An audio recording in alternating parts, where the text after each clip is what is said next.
I'm angry. Shelter, which is a basic human right, has become a commodity. Yes. It's become a vehicle for wealth creation. It's become a profit driver. And while that's going on, there are people sleeping in cars. I know of a woman with 3 kids sleeping in a car. There are people sleeping on our streets in our major cities as commuters latte their way around them. Yes. Not good enough. This country is wealthy. We have enough space for everybody. I did the quick numbers the other day through the census. There are 26 million bedrooms in this country. Wow. And 26 million people. There is enough space in offices, unused shops. And let's not talk about the surplus housing that people have acquired through wealth and so forth. Not good enough. But I think there's an easy fix, a relatively easy fix, if we all go back into the space where we share and care. Who am I to get angry? I'm an architect, professionally trained. In some ways I've contributed to what's going on today. But I'm aware of it. So I think before I shuffle off this mortal coil, I'll do a little bit to ginger you lot up to get a bit angry as well. I have a house, so I'm part of it. I'm privileged, and therefore I think I should speak. I started RMIT in 1973. I was long-haired, wild-eyed, I was gothed up, and conscription had just been got rid of, so I had a future. In first year at RMIT, we were given a project as students, and that was along the lines of, where do you think you'll be in 20 years? Draw it. So I drew a public housing project because I was used to those.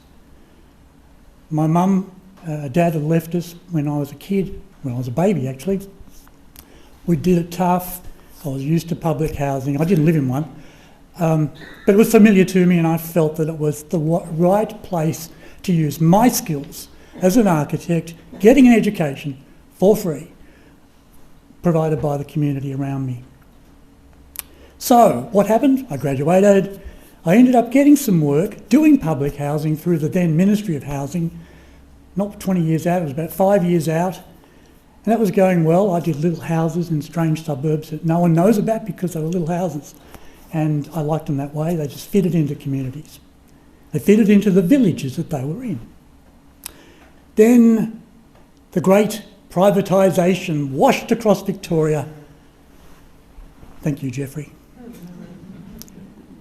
And public housing was no longer. But the common thing in all of this is where we started as tribes. We gathered together in little villages. We helped each other out. That's what public housing is. It's helping each other out.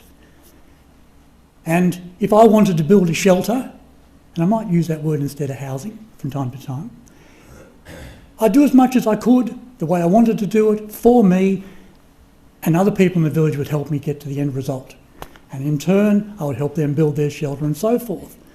But the villages grew. They became towns, and they became cities.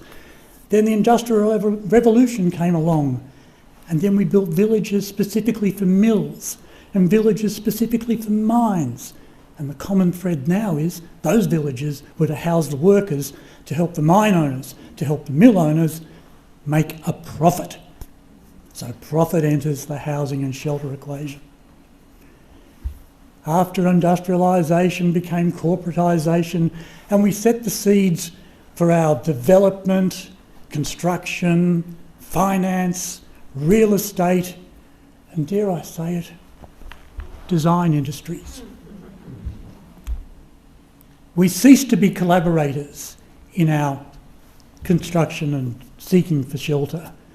When we ceased to be creators of our shelter, we became consumers.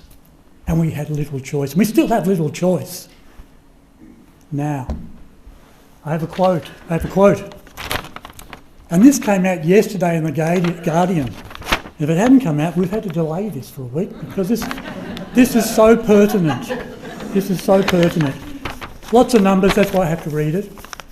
But the thrust is, we're not doing it well. But I'll read this. This came from the National Housing Supply and Affordability Council, and they found that rents are up 35% since 2020. No surprise. There's a significant shortfall in supply. There are low numbers of social and affordable housing, and a tax system that favours those who can afford homes, and that's making our housing crisis worse. We know this. The Chair put it bluntly, prices and rents are growing faster than wages, rental vacancies are near all-time lows, there are 169,000 households on public waiting lists, 122,000 people are experiencing homelessness. Now, tonight, people are sleeping rough, probably outside there up at the butts, down in Melbourne certainly, and everywhere in between. People are sleeping rough tonight. Not all gloom. There are fixes. I have some suggestions. And they come in two parts.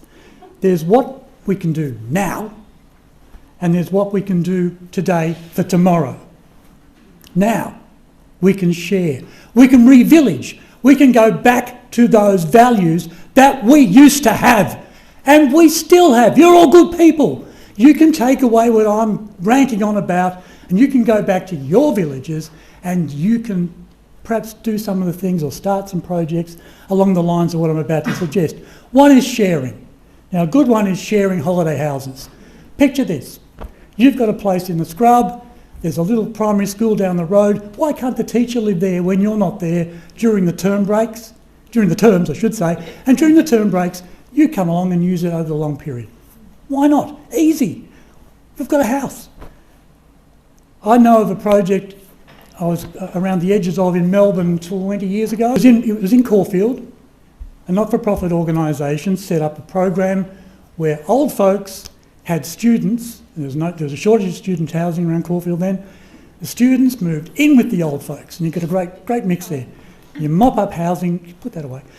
You're mopping up a need for housing. You're giving old folks someone to talk to. You're giving them some interest in life, and they're getting some care, and they're staying there longer, so you're lessening up a burden on another part of the system. After that, look at our main streets. Everywhere, big cities, this town, that town, we've got underutilised shops, we've got underutilised office space. There are challenges, but we can start to put people into them. Not hard. Those spaces exist. That's today. There's just two. Think of more. Some of these projects that I've just mentioned will need projects of the future, and they are specifically to lobby perhaps councils to make it easier to occupy shops, a little bit of flexibility in the planning schemes, a little bit of flexibility in how they process permits, a little bit of whack around the ear roll so they think for their communities, not too much about their precious planning schemes. Lobby governments. The government has to start building and owning housing again. These build-to-rent things they're doing where they're giving away tower blocks in Carlton for developers to whack up bloody tower blocks that only a little bit of housing is allocated to public is not on. Except to make some of this work, we need to energise our villages. We need to start to repopulate our middle ring suburbs, our little country towns. We need to get rid of the monoculturalism that's starting to permeate. We need to break the barriers between the owners and the renters. We need to mix it all up, become dynamic so we can start to look after each other. Because that's what villages do. Villages look after each other. We need to re-village.